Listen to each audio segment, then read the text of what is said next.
You want to know what breaks her? Not your crying, not your pleading, not your long messages at 2 a.m. What breaks her is when you vanish, when you stop explaining yourself, when she wakes up and you're no longer checking, no longer chasing, no longer there, because silence isn't empty. It's full of everything she took for granted. Comment, she lost access if you're ready to become the man who never begs again. You were lied to, told to be vulnerable, told to communicate more, told that the more you gave, the more she'd love you. And now, you're sitting here broken, ghosted, ignored, wondering why your loyalty was punished. The world isn't built for nice guys. Modern dating is brutal, unforgiving, and full of masks. Men like you are being emotionally drained, used, and tossed aside. And most of us don't even realize the power we gave up. The truth? You were always the prize. You just forgot. And this video will remind you. Number 1, you were always the prize.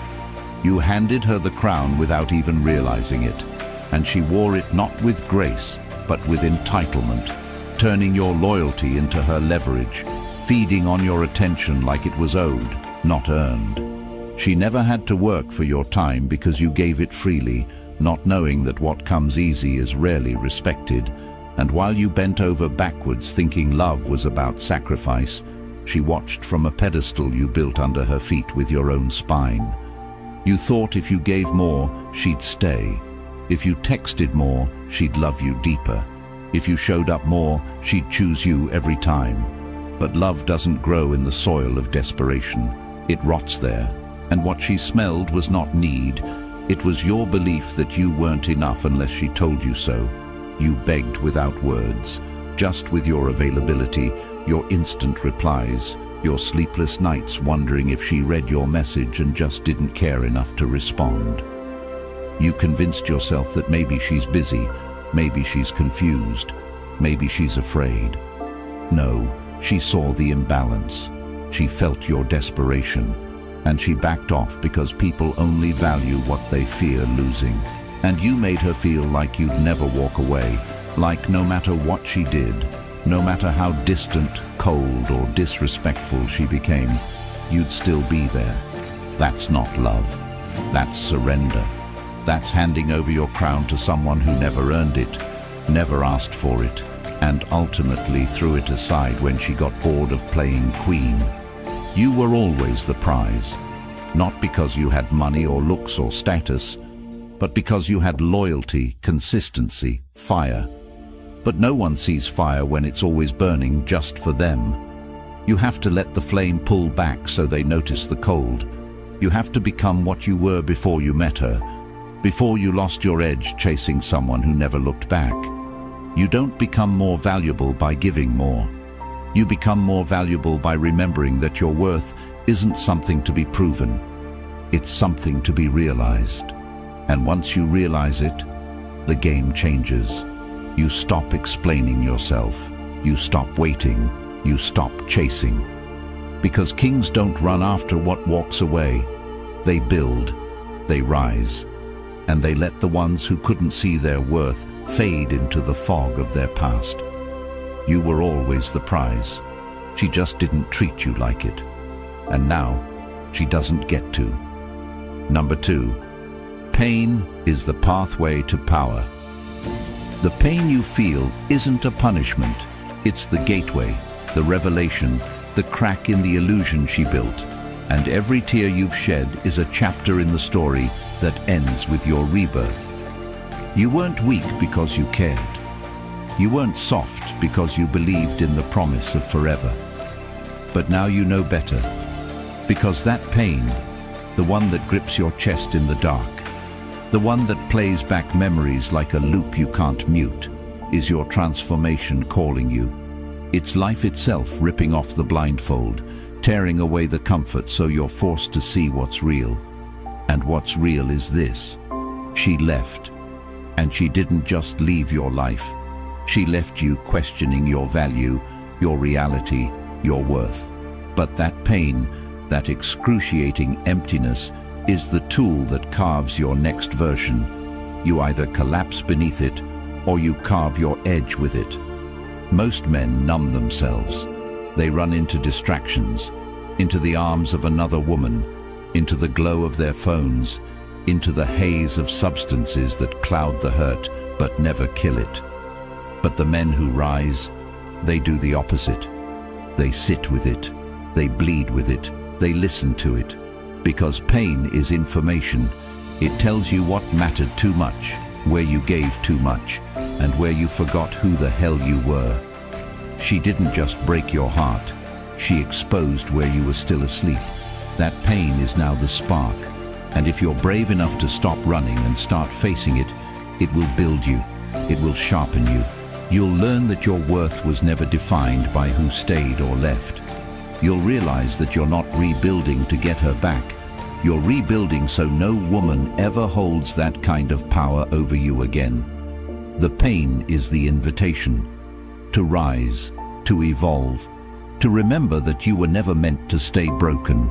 And if she saw your pain and walked away, then she doesn't deserve the man who rose from it. And if this truth has lit even a spark inside you, then imagine what an entire guide built on these principles could do for your life. The Stoic Relationship Blueprint isn't just a book, it's a weapon. It's everything they never wanted you to know about walking away, standing tall, and never chasing again. This isn't theory, this is survival. It shows you how to detach, how to rebuild, how to be the man who doesn't flinch when she pulls away. Once you have it, it's yours forever. You don't rent power, you own it. And this book will sit quietly on your phone, always ready, always waiting, always reminding you who you truly are. If you've ever stayed too long, begged too hard, or broken yourself to keep someone who wouldn't even text back, this is your answer. This is your beginning. Click the link in the comments and grab the weapon they never wanted you to have. Number 3. No contact equals maximum impact. She expected you to come running, expected the same chase you gave her every time she pulled away.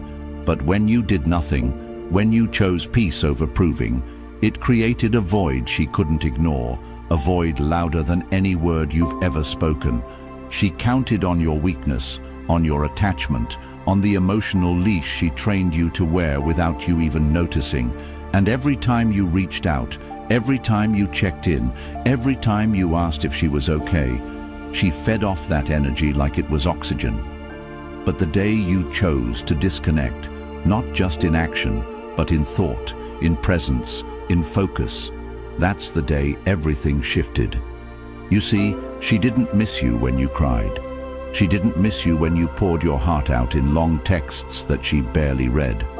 She missed you when she started wondering if someone else took your place, if someone else now had access to your heart, to your strength, to the time you used to give her like a gift she never valued. That's what no contact does. It cuts off the supply, not just of words, but of validation, of access, of attention. And in that space, she starts to feel something she never associated with you. Loss, not of control, not of convenience, but of something she thought was permanent. And this isn't about revenge. This is about breaking a pattern that was killing your self-respect. It's about choosing yourself in a world that convinced you love means chasing the one who runs from you. But real love, healthy, honest love, doesn't require constant pursuit. It doesn't demand you sacrifice your dignity just to get a reply. So when you go quiet, when you stop trying, when you pull back not to punish but to protect, she feels it. In her scrolling, in her wondering, in her sudden need to check your page after weeks of ignoring your messages. She may not admit it, but she will feel it. Because the man who once chased now walks with purpose. And the absence she took for weakness becomes the moment she realizes she may have just lost someone irreplaceable. Number 4, stop texting, stop watching, stop caring. Every scroll through her feed, every late-night text you type and delete, every second spent wondering what she's thinking, is another drop of your power handed to someone who already decided you were replaceable. And yet, here you are, holding on to the fantasy version of her, the one who cared, the one who smiled, the one who made you feel like you were everything, while ignoring the reality. She chose distance. She saw your value and didn't honor it. She knew your heart and treated it like a safety net.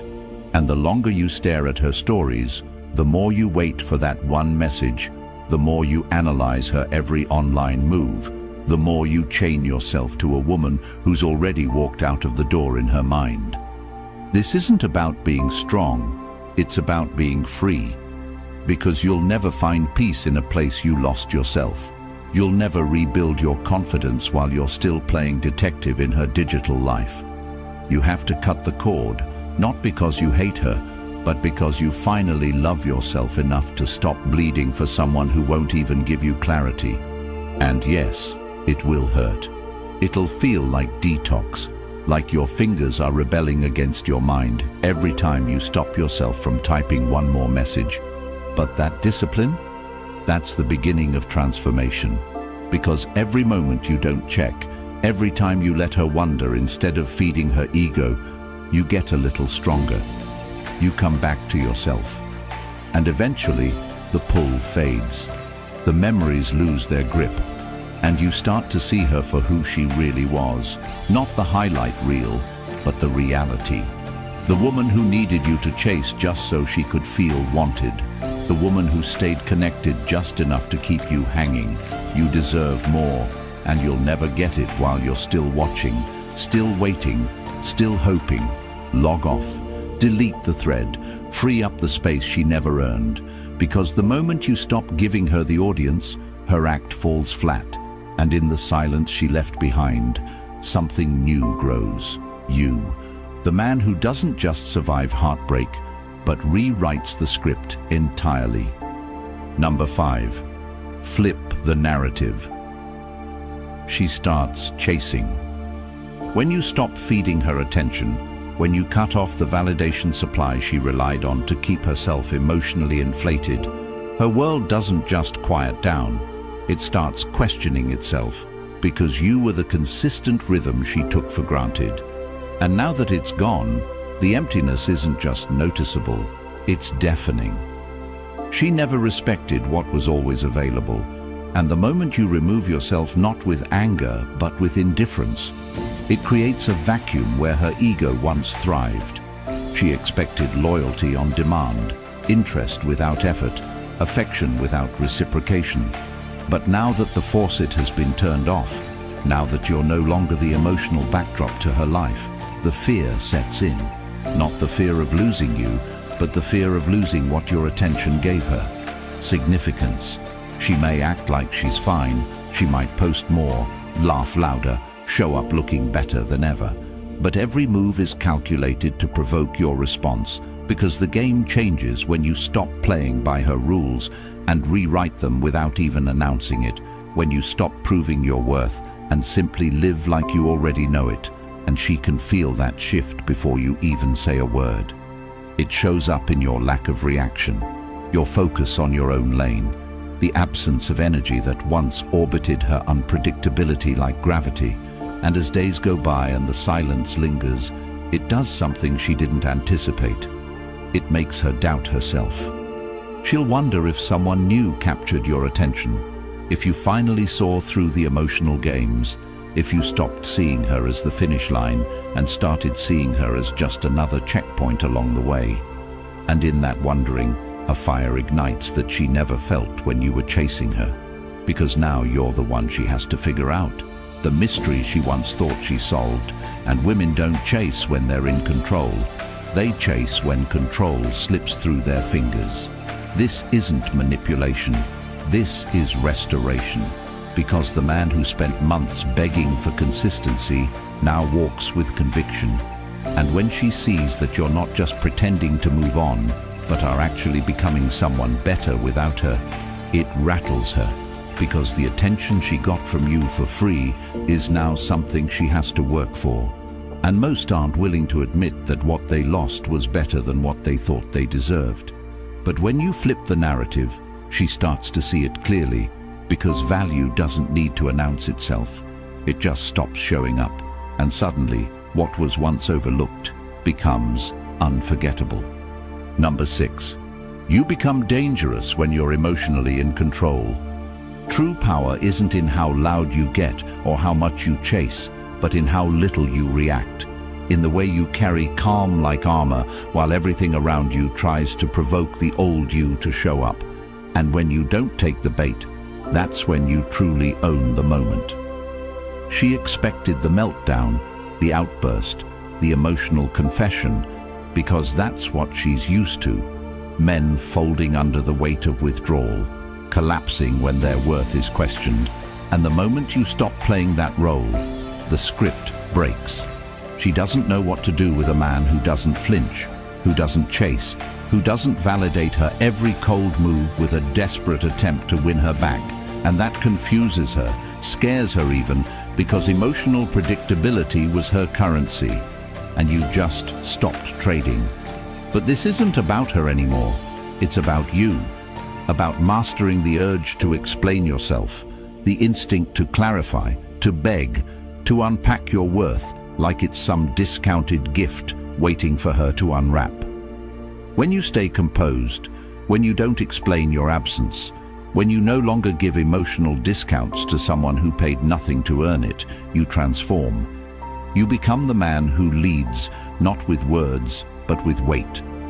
And that weight, of control, of restraint, of discipline, is felt in every room you walk into, in every message you don't send, in every argument you don't engage in.